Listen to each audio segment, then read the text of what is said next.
Hello friends, good afternoon. 2 நாளாகவே நம்ம lunch shorts போடவே இல்லை.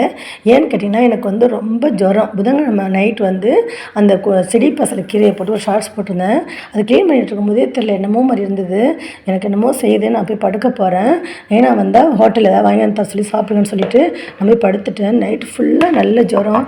நேற்று காலையில் எழுந்திரிக்கவே முடியல, பாப்பாவுக்கு தலை சீவிட கூட முடியல.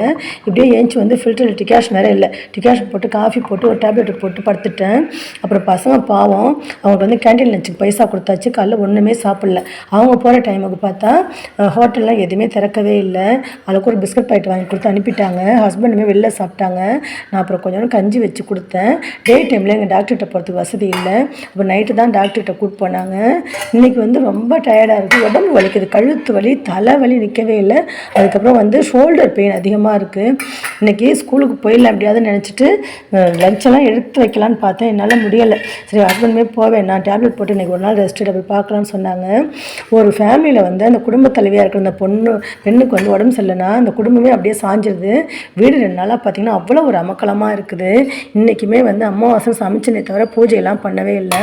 ஹஸ்பண்டுக்கு எதுவுமே தெரியாது, ஒரு விளக்கு ஏற்றவோ எதுவுமே தெரியாது.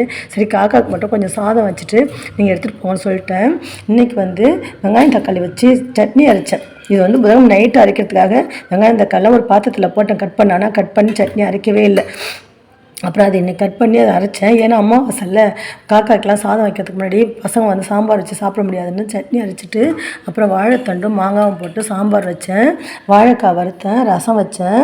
நான் எதுவுமே சாப்பிட பிடிக்கல. இந்த சாதத்தில் வெந்நீரை ஊற்றி உப்பு போட்டு அப்படியே குடிக்கிறேன். அந்த உப்பு டேஸ்ட் மட்டும்தான் பிடிக்குது. அப்பா, இந்த பெண்கள் இல்லைன்னா அந்த குடும்பமே அப்படியே சாஞ்சிடுது. நேற்றுலாம் வீடு பார்த்திங்கன்னா அவ்வளோ அமக்கலமாக இருந்தது. இன்றைக்கி கொஞ்சம் காலைல ஏஞ்சி கொஞ்சம் க்ளீன் பண்ணிட்டு தான் அதுக்கப்புறம் சமைக்க ஆரம்பித்தேன். அதுக்கே 2 ஸ்டாப்பை விட்டுட்டு 3வது ஸ்டாப்பில் கொண்டு தான் பஸ் ஏற்றுனாங்களாம். அவங்களுமே ரொம்ப டென்ஷன் ஆகிட்டாங்க. நமக்கு உடம்புக்கு வரவே கூடாதுங்கிறாங்க. உடம்புக்கு ரொம்ப சலிச்சுக்கிறாங்க. கடுப்பாக இருக்குது, டென்ஷனாக இருக்குன்னு சொல்கிறாங்க. மிஷின் கூட ரிப்பேர் ஆகிடுது, அது சரி பண்ணுறோம். ஆனால் நமக்கு உடம்பு எப்பவுமே ஒரே மாதிரி இருக்குமா? இன்றைக்கி பாருங்களேன், பாத்திரம்லாம் தேய்க்கவே இல்லை, அப்படியே தான் கிடக்குது. என்னால் ஒன்றுமே முடியலை, மயக்கம் வர மாதிரி இருக்குது, நிற்கவே முடியலை. நேற்று ஒரு நாள் படுத்ததுக்கு வீடு எவ்வளோ அமக்கலமாக இருக்குது பாருங்கள். நான் ஹாலில் தான் பாய் போட்டு படுத்துக்கிட்டேன் நைட்டு. ஏன்னா உள்ள பசங்க ஏசி போடுவாங்க, குளிர் தாங்கலன்னு சொல்லி படுத்தேன்.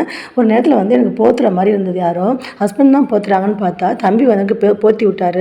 போத்தி விட்டுட்டு போய் ரூமில் படுப்பாருன்னு பார்த்தா என் பக்கத்துலேயே படுக்கிறார், லைட் ஆஃப் பண்ணிட்டு. ஏன்ப்பா, எனக்கு ஜுரமாக இருக்குது, நீ போய் உள்ளே படுத்துக்கோனேன். இல்லைம்மா, அவங்க கூட படுத்தா தூக்கம் வரும்னு சொன்னார். இவ்வளோ அமக்கலமாக இருக்குது. பெண்களை இலக்காரமாக பேசாதீங்க. ஒரு ஆண் இல்லைன்னா கூட அந்த குடும்பத்தை அந்த பெண் எப்படியாவது கொண்டு வந்துடுவா. ஆனால் ஒரு பெண் இல்லாமல் அந்த ஆணால் அந்த குடும்பத்தை கொண்டு வர முடியாது.